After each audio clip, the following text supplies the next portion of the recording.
করো না ভাই, যে কোনো কাজ করো তা যেন হয় সবার চেয়ে সবচেয়ে সুন্দর। যে কোনো কাজ করো না ভাই, যে কোনো কাজ করো তা যেন হয় সবার চেয়ে সবচেয়ে সুন্দর। হক না সেটা পড়ালেখা, রঙের বাসায় ছবি আঁকা, হক না সেটা সামান্য কাজ কিংবা মহত্তর, তা যেন হয় সবার চেয়ে সবচেয়ে সুন্দর। যে কোনো কাজ করো না ভাই, যে কোনো কাজ করো তা যেন হয় সবার চেয়ে সবচেয়ে সুন্দর। সুবহানাল্লাহ। শুধু জুমার নামাজ পড়ার পরপরই কি করবেন? রিজিকের জন্য, রিজিক অন্বেষণের জন্য বিভিন্ন জনপদে ছড়িয়ে ছিটিয়ে পড়বেন। আল্লাহ আপনার আমল নামাকে উজালা করে দিবেন। সুবহানাল্লাহ। তো জুমার নামাজের আগে এবং জুমার নামাজের পরে কিছু সুন্নাহ আছে। সর্বপ্রথম সুন্নাহ হচ্ছে জুমার দিন ফজরের সালাতকে জামাতের সাথে আদায় করা। এটি একটি গুরুত্বপূর্ণ সুন্নাত। কি করতে হবে? জুমার দিন ফজরের সালাতকে জামাতের সাথে আদায় করতে হবে। আজকে জুমার সালাত ফজরের সালাতকে জামাতের সাথে কারা কারা আদায় করছে? হাত উঠিয়ে দেখান তো। আলহামদুলিল্লাহ, আল্লাহ কবুল করুক, সকল বলুন আমিন। যারাই আজকে ফজরের সালাত জামাতের সাথে আদায় করেছেন তারা সব কামারছেন আজকে। তার মানে জুমার দিন বিগ একটি সুন্নাহ আপনি আদায় করে ফেলেছেন। সুবহানাল্লাহ। এই জন্য বিশ্বনবী বলেন, আফজালুস সালাতি ইয়াউমাল জুমআতি সালাতাস সুবহি ফি ইয়াউমিল জুমআ মা জামা। বিশ্বনবী বলেন, জুমার দিন সর্বপ্রথম গুরুত্বপূর্ণ সুন্নাহ হচ্ছে ফজরের সালাতকে জামাতের সাথে আদায় করা। ফজরের সালাতকে যে ব্যক্তি জামাতের সাথে জুমার দিন আদায় করলো, সেই ব্যক্তি জুমার দিন গুরুত্বপূর্ণ একটি সুন্নাত আদায় করেছে। শুধু তাই নয়, বিশ্বনবী বলেন, মান সাল্লা সুবহা ফাহুয়া ফি জিম্মাতিল্লাহ।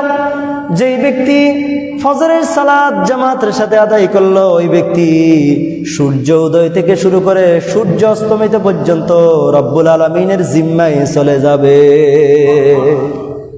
শুধু তাই নয়, বিশ্বনবী বলেন, মান সাল্লা সুবহা ফাকান্নামা সাল্লাল লাইলা কুল্লাহ। যে কোনো কাজ করো না ভাই, যে কোনো কাজ করো তা যেন হয় সবার চেয়ে সবচেয়ে সুন্দর। যে কোনো কাজ করো না ভাই, যে কোনো কাজ করো তা যেন হয় সবার চেয়ে সবচেয়ে সুন্দর। হক না সেটা পড়ালেখা, রঙের বাসায় ছবি আঁকা, হক না সেটা সামান্য কাজ কিংবা মহত্তর, তা যেন হয় সবার চেয়ে সবচেয়ে সুন্দর।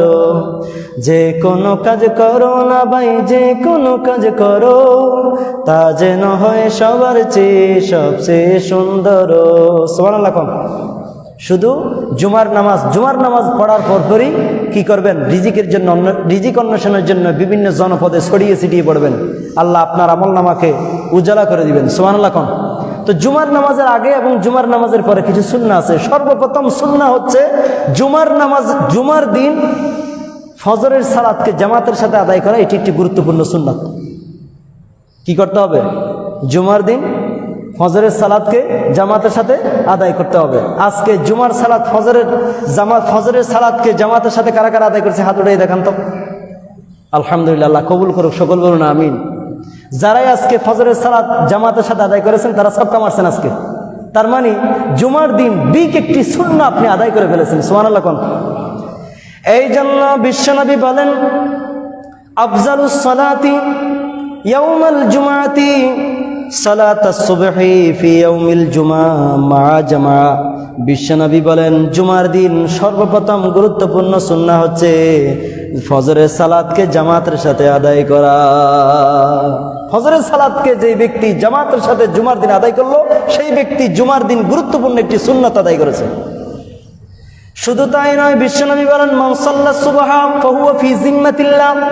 যেই ব্যক্তি ফজরের সালাত জামাতের সাথে আদায় করলো, ওই ব্যক্তি সূর্য উদয় থেকে শুরু করে সূর্য অস্তমিত পর্যন্ত রব্বুল আলামিনের জিম্মায় চলে যাবে।